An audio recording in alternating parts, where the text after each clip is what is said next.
दोस्तों अभी हम लोग आ चुके हैं बिल्कुल हमारे नॉर्मल स्क्रीन के ऊपर। एंड दोस्तों आप सभी लोगों को पता ही है कि Q1 के रिजल्ट का सीजन अभी भी जारी है। बहुत सारे बड़े कंपनीज के नंबर ऑलरेडी आ चुके हैं एंड बहुत सारे बड़े कंपनी के नंबर आना भी बाकी है।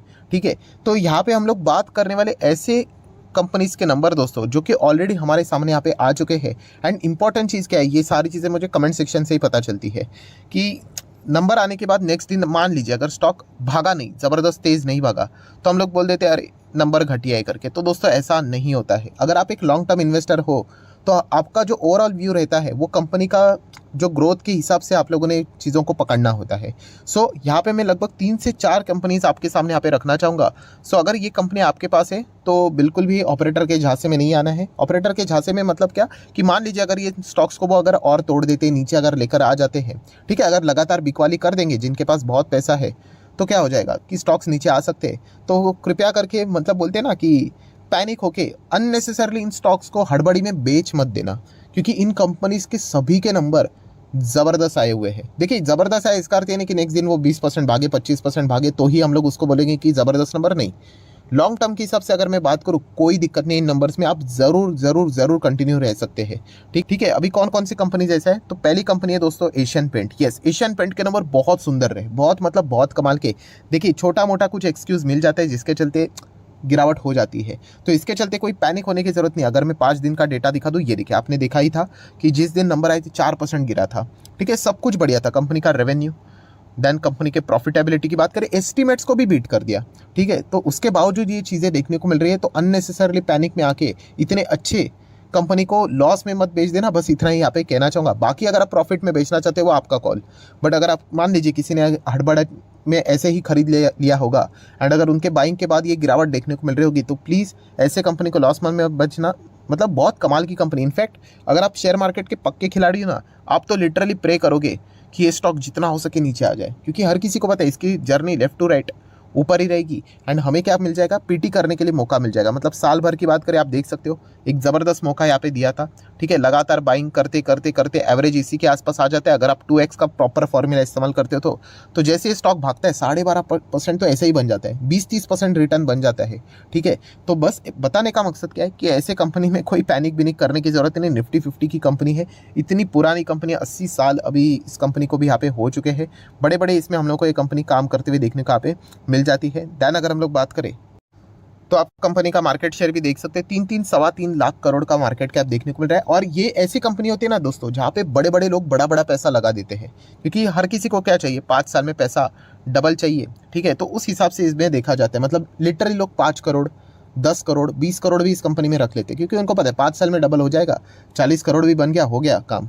तो इस प्रकार की कंपनी यहाँ पे होती है, तो पैनिक करने की तो कोई आवश्यकता यहाँ पे होती नहीं। अपने इस सेगमेंट की अगर मैं बात करूँ तो आप देख सकते हैं नंबर 1 यहाँ पे कंपनी है, और देखा गया तो ये नंबर 1 ही रहेगी। इसके जो आसपास जो सेकंड कंपनी है बर्जर पेंट, वो भी आप देख सकते हैं 65,000 करोड़ का मार्केट कैप है, वो भी नीचे देखने को मिल जाती है। हालांकि बर्जर पेंट भी हमारे पास है। ठीक है, ये सभी के सभी कमाल की कंपनी है दोस्तों, कोई पैनिक करने की जरूरत नहीं। ये बार बार मैं आप लोगों को बताने की कोशिश कर रहा हूँ। एंड अगर आप चेक करोगे नेट प्रॉफिट भी कंपनी का 1000 करोड़, फिर 1100 करोड़, फिर 1200, फिर 1400, 1800, 2000, 2200, देन 3000 करोड़ के रेंज में अभी right now 4000 crore, then 4700 crore. आप समझ रहे हो, अभी 5000 करोड़ के रेंज में कंपनी का नेट प्रॉफिट जाने वाला है। और डिमांड अफलातून देखने को मिल जाता है। कितने नए प्लेयर्स आए, कितने चले गए, बट एशियन पेंट को कोई भी बीट नहीं कर पाया। प्रमोटर होल्डिंग भी देखोगे तो 52% प्रमोटर के पास है, एफआईएस के पास 17-18%, डीआईएस की बात करें तो 10%, पब्लिक की बात करें तो 19%। तो overall conclusion is very simple, Asian Paint अगर आपके पास है ज़रूर बने रहिए।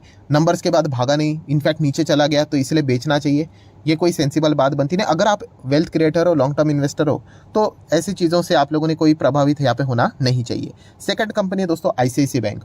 कमाल के नंबर रहे, बहुत शानदार रहे। कंपनी के एनपीपी की बात करें, सब कुछ बढ़िया रहा, प्रॉफिट, प्रोविजन, एनपीए सब कुछ कंट्रोल है। बहुत शानदार परफॉर्मेंस है। एंड आप सभी लोगों को पता ही है, जैसे मैंने बताया था कि 1000 तक, ये 1000 मतलब 4 डिजिट में तो ये बैंक होनी चाहिए थी। इतना कमाल का ये स्टॉक है। ठीक है, तो बीच में हम लोगों ने देखा भी था, कहाँ तक गया था 1008। तो कोई बात नहीं, आने वाले समय में वापस यहाँ पे जा सकता है। थोड़ा सा ये नीचे आ गया, अभी भाग नहीं रहा है, तो दोस्तों ये चीज़ें चलती रहती है। ठीक है, इसके चलते आप लोगों ने कोई डिस्टर्ब यहाँ पे होना नहीं है। 5 साल का रिटर्न कितना है, 225%। एंड इसी 5 साल में देखिए कितनी सारी चीज़ें हुई है। कोविड में तो कितना भयंकर क्रैश हुआ था, लगभग 1 साल तो इसको पूरा रिकवरी में चला गया, बट अल्टीमेटली कंपनी में दम है ना, आपका पैसा बनेगा। सो क्या इस कंपनी का फ्यूल खत्म हो गया है कि 200 250% ये भागा है करके, तो ऐसा कुछ भी नहीं है। कंपनी इनफैक्ट और अच्छा परफॉर्मेंस यहाँ पे दे रही है, ये तो हम लोग बोल सकते हैं। तो नंबर के बाद इमीडिएटली भागा नहीं, कोई चिंता की बात नहीं, ऐसी कोई बात नहीं कि नंबर के बाद स्टॉक भागता ही रहता है करके। हमें बिग पिक्चर देखनी होती है, उस हिसाब से कंपनी बहुत ही शानदार परफॉर्मेंस दे रही है। नेक्स्ट कंपनी है Bajaj finance. Yes, Bajaj finance की भी बात करें, बहुत शानदार नंबर है, कोई दिक्कत की बात नहीं दोस्तों।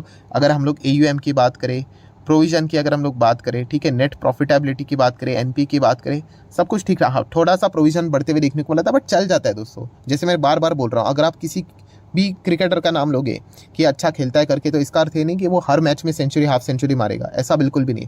हमें एवरेज परफॉर्मेंस देखना होता है। ये उन बिगिनर्स के लिए जिनके पास इतने अच्छे खासे स्टॉक उन्होंने रखे हुए हैं, बट वो कॉन्फिडेंस लूज करते हैं कि अरे ये तो नीचे जा रहा है, नीचे जा रहा है। तो इसके चलते कोई पैनिक में आने की ज़रूरत नहीं है, वरना जैसे मैंने आप लोगों को बोला कि जो बड़े प्लेयर्स हैं वो आपके ओर से माल निकलवा लेंगे और खुद पैसा बाद में यहाँ पे छाप लेंगे। इसकी भी बात करें तो आप देख सकते हैं 170% की रिटर्न है, एंड बीच में आप लोगों ने देखा होगा कि 60% तक ये क्रैश हुआ था। कितना? 60%। ऑब्वियसली तभी कोविड का रीज़न था, कोई ना कोई बहाना चाहिए होता है ऐसे बड़े हाथी को गिराने के लिए। एंड बाद में आप देख सकते हो क्या शानदार तेज़ी देखने को यहाँ पे मिली है। सो नंबर के बाद ये भाग नहीं रहा है, ये नहीं हो रहा है, वो नहीं रहे, कोई चिंता करने की जरूरत नहीं है। अगर आपके पास बजाज फाइनेंस जैसा हाथी है तो बिंदास आप यहाँ पे कंटिन्यू कर सकते हैं। आप हालांकि आपके एक्सपेक्टेशन इतने ही होने चाहिए कि 5 साल में 100%, मतलब 2x इतना होना चाहिए। उसके ऊपर मिल गया तो वो एक्स्ट्रा बोनस है। एंड अगर 5 साल में उतना मिल रहा है नेट रिटर्न्स, तो हम लोग कह सकते हैं कि यस, ये अपने जो राह है उसके ऊपर बराबर हम लोग को चलते हुए देखने को मिल रहा है। मार्केट कैप की बात करें, 4 से 4.5 लाख करोड़ का मार्केट कैप देखने को मिल रहा है। एंड जितने भी कंपनी बता रहा हूँ दोस्तों, अपने अपने सेक्टर के ऑलमोस्ट लीडर देखने को यहाँ पे मिल रहे हैं। तो ऐसे कंपनीज में रह के आपको डरने की कोई आवश्यकता नहीं है दोस्तों, ठीक है। आपको डराने की बहुत कोशिश यहाँ पे की जाएगी, इसीलिए तो आपने देखा है कि ये बड़े बड़े कंपनीज थोड़ी ना 60% गिरने के हिसाब से थोड़ी ना एक कंपनी कुछ खराब थी, बट हाँ, कोविड का बहाना मिल गया उनको, कुछ ना कुछ बहाना पकड़ लेंगे। अगर मान लीजिए किसी ने किसी के ऊपर अटैक कर दिया, किसी कंट्री ने, तो ऐसे स्टॉक्स को ज़्यादा गिराने की कोशिश की जाती है, क्योंकि ये बहुत बढ़िया कंपनीज है, राइट। ये ऐसे तो खुद से तो गिरेंगे नहीं, तो कुछ तो यहाँ पे बहाना चाहिए, तो उसका कभी शिकार मत होना। बस इतना ही मैं आप लोगों को कहना चाहूँगा, वरना खरीदने वाले तो कितने सारे थे, बट लॉस में बेच के निकल गए एंड अभी पछता रहे। तो उस कैटेगरी में कभी मत आना। Again 55% promoter, 20% FIS, 12-13% DS, public की बात करें तो 10%। तो ये चीज़ें चलती रहती है दोस्तों, जो कि आप यहाँ पे देख सकते हो। एंड एक हरी कंपनी जिसको अगर आप चाहो तो स्टडी यहाँ पे कर सकते हो, जिसका नाम है TCS। यस, TCS के नंबर देखा गया तो ठीक है, हम लोग को देखने को मिले थे, इनफैक्ट अच्छी तेज़ी भी देखने को मिली थी। हाँ, बाद में नेस्डेक में ज़बरदस्त गिरावट आ गई, इन्फोसिस में ज़बरदस्त, वही तो इन्फोसिस तो कोइंसिडेंट था कि उसी दिन नेस्डेक के दिन ही हम लोग को इन्फोसिस के नंबर देखने को मिले। एक्चुअल में नेस्डेक में ज़बरदस्त गिरावट देखने को मिली, इस चीज़ के चलते TCS में भी वो हम लोग को एडजस्टमेंट होते हुए देखने को मिले, उतना ही वो नीचे यहाँ पे गिरा था। वरना देखा गया तो ये भी कंपनी कमाल की है, 5 साल में 2x करने के लिए आप चाहो तो इस कंपनी को भी अपने रडार के ऊपर यहाँ पे रख सकते हैं। कोई रिकमेंडेशन नहीं, बट येस, हम सभी लोगों को पता ही है 12-12.5 लाख करोड़ का मार्केट कैप है, तो डबल ही ज़्यादा हम एक्सपेक्ट यहाँ पे कर सकते हैं। नंबर 1 कंपनी देखने को मिल जाती है। PNL देखोगे तो लगातार बढ़ते हुए देखने को यहाँ पे मिल जाता है। एंड शेयर होल्डिंग पैटर्न भी अगर हम लोग देखेंगे तो 70% से ज़्यादा प्रमोटर के पास देखने को मिलता है, 12-12.5% FIS, DS भी आप देख सकते हैं लगाकर पैसा छोड़ देते हैं। उनको पता है 5 साल में तो नेट रिटर्न ऑलमोस्ट 100% के आसपास यहाँ पे बन ही जाएंगे, ठीक है। उससे ज़्यादा अगर आप एक्सपेक्ट करते हो तो फिर आपको मिड कैप या फिर स्मॉल कैप में जाना पड़ेगा। ये भी पॉइंट आप चाहो तो नोट करके रख सकते हो।